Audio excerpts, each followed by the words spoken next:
नमस्कार दोस्तों। बाबा विश्वनाथ की नगरी काशी से मैं डॉक्टर गौरव शाह आप सभी का स्वागत करता हूं, अभिनंदन करता हूं। I welcome you all. मेरे सामने मेरी बेटर हाफ अनुभा जी बैठी हुई हैं। स्वागत करता हूं आपका अनुभा जी मेरे thank channel you so much ज्योतिष गौरव जी। विज्ञान काशी में। थैंक यू इनकी सो कुछ मच। क्वेरीज हैं हमेशा की तरह। जी, क्या है आज आपको क्या पूछना है? आज मेरा क्वेश्चन शादी से रिलेटेड है कि गौरव जी शादी तो आजकल। हम लोग की हो चुकी है। नहीं, हम लोग की तो हो चुकी है, आगे आने वाली जनरेशन को जो प्रॉब्लम्स होती है, अच्छा। जी। तो उनके लिए मेरा एक सवाल ये है कि जी। आजकल शादी होना एक कठिन टास्क है। और शादी किसी की बहुत जल्दी हो जाती है, किसी की बहुत लेट में होती है। हम्म। तो क्या जन्मपत्री में इससे हमारी कुछ हेल्प हो सकती है? जी बिल्कुल। देखिए, जन्मपत्री में खास कर जो डिविजनल चार्ट है नवमांश, उससे बहुत ज़्यादा पता चल जाता है कि आखिर इस व्यक्ति की शादी लेट होगी कि जल्दी होगी, और होगी तो कब। अब कब होगी वो तो एक स्पेसिफिक टाइम पीरियड होता है, उसको कैलकुलेट करने में कई एंगल से उसको कैलकुलेट किया जाता है। लेकिन जल्दी होगी कि देर होगी ये पता चल जाता है। इसमें सबसे पहले हम लोग लग्न देखते हैं। लग्न पर अगर कोई शुभ प्रभाव है और लग्न का जो स्वामी यानी लग्नेश अगर उस पर भी शुभ प्रभाव है तब तो शादी जल्दी हो जाएगी। अब मान लीजिए लग्न शुभ प्रभाव में है और लग्नेश पाप प्रभाव में है तो शादी में वो डिले कराएगा। लग्नेश कौन है? वो करता है। लग्न हम स्वयं हैं। ठीक है।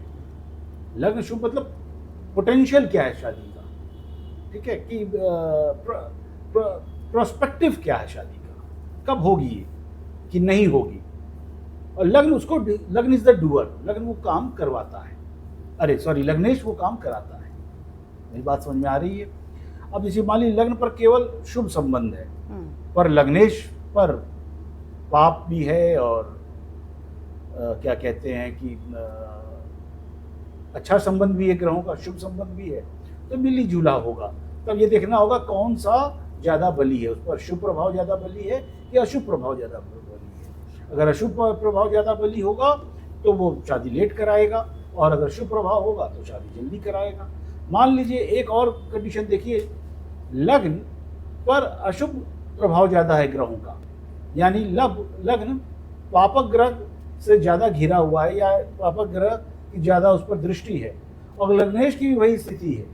लग्नेश भी अशुभ ग्रहों द्वारा ही देखा जा रहा है, तो ऐसी स्थिति में शादी जल्दी हो जाएगी। इसलिए क्योंकि लग्नेश कहेगा कि लग्न को कि मैं तेरी इच्छा पूरी नहीं करूँगा। तो भाई अगर लग्न पर मान लीजिए अशुभ प्रभाव है तो व्यक्ति की इच्छा जल्दी नहीं होती है शादी करने की, या होती ही नहीं है। ठीक है। और लग्नेश कहेगा, और लग्नेश पर अगर अशुभ प्रभाव है तो लग्नेश कहेगा कि मैं तेरी इच्छा पूरी नहीं होने दूंगा। तो इसका मतलब क्या हुआ? मैं चाहता हूँ शादी नहीं करना, और लेकिन मेरी शादी जल्दी से जल्दी हो जाए।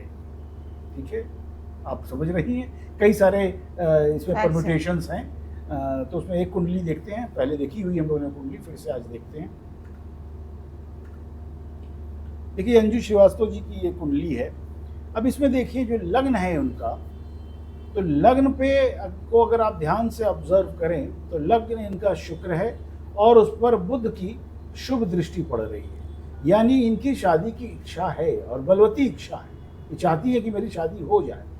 कोई भी अशुभ प्रभाव उस पर नहीं है, लेकिन इनके जो लग्न का जो स्वामी है यानी जो लग्नेश है वो है शुक्र। शुक्र की क्या स्थिति है? शुक्र जाके द्वादश भाव में बैठ गया है। द्वादश भाव में बैठ गया और सूर्य और गुरु के, गुरु तो मान लीजिए नैसर्गिक रूप से शुभ ग्रह है, लेकिन गुरु यहाँ पर अष्टमेश है इस नवमांश में, और जो सूर्य है तो वो उच्च का है। तो यानी सूर्य के प्रभाव में आ गया है शुक्र। एक तरह से मैं कहूँगा कि शुक्र का बल बहुत कमजोर कर दिया है सूर्य ने। ठीक है। तो यहाँ पर थोड़ी सी दिक्कत आ जाती है, इसलिए मैंने इनको सजेस्ट किया था कि आप एक अच्छा सा मालिक पहनिए।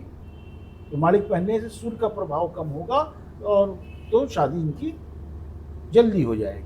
और ऐसा हुआ भी, बहुत अच्छे संबंध आए हैं इनके और जल्दी इनकी शादी भी हो जाएगी। तो मेन इसमें जो रोल प्ले करता है वो है लग्न और लग्नेश, उसको देखना ज़्यादा जरूरी होता है, बस नवमांश में खासकर।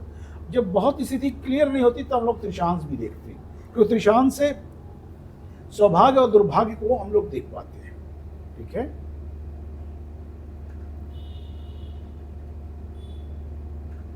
तो आज हम लोगों ने देखा कि किस तरह से नवमांश को देखकर ये बताया जा सकता है कि शादी जल्दी होगी कि लेट होगी। कब होगी ये थोड़ा सा क्रिटिकल होता है, उसमें कई सारी दशाएं देखना पड़ता है, अंतर दशाओं को देखना पड़ता है। जैसे इनकी कुंडली को देखा गया तो इनकी कुंडली में लग्न शुभ है, लग्नेश भी शुभ है, शुभ ग्रह है, लेकिन वह थोड़ा सा दब सा गया है सूर्य के प्रभाव में, और गुरु अष्टमेश होकर गुरु ने उसको दबा दिया। तो ऐसी स्थिति में अगर ये सूर्य का को थोड़ा सा बल देंगे तो इनको फायदा होगा, और इसलिए मैंने इनको ये चीज़ बताई थी। देखिए, शादी विवाह जो भी कहिए ये डेस्टिनी की चीज़ है और इसको पूरी तरह से हम लोग मानते हैं, इसमें कहीं कोई दो राय नहीं। लेकिन मेरा एक छोटा सा सुझाव है कि अगर लड़के लड़की दोनों की शादी में कोई दिक्कत आ रही है तो उसके लिए बृहस्पति देव को अगर वो मनाएं, बृहस्पति देव को मनाने का अर्थ है कि बृहस्पति देव के मंदिर जाएं, खासकर गुरुवार को उनका दर्शन करें, पूजन करें और पीत वस्त्र वहाँ चढ़ाएं, पीत वस्तु वहाँ चढ़ाएं। पीत वस्तु यानी पीले रंग की वस्तुएं, वहाँ पर पीला फूल हो गया, मिठाई वैसी हो जो कि पीत वर्ण वाली हो, यानी थोड़ी पीले रंग की मिठाई हो, फल हो पीले रंग का हो, केला हो सकता है, वो चढ़ाएं। फिर देखिएगा जल्दी राह उनकी भी बहुत सुगम हो जाएगी। तो मेरे चैनल में आने के लिए आपका बहुत बहुत धन्यवाद थैंक यू अनुवा गुरु जी। मेरा परामर्श पूरी तरह से निःशुल्क है, इसलिए कोई भी मुझसे कभी भी संपर्क कर सकता है अपनी कुंडली के रिगार्डिंग।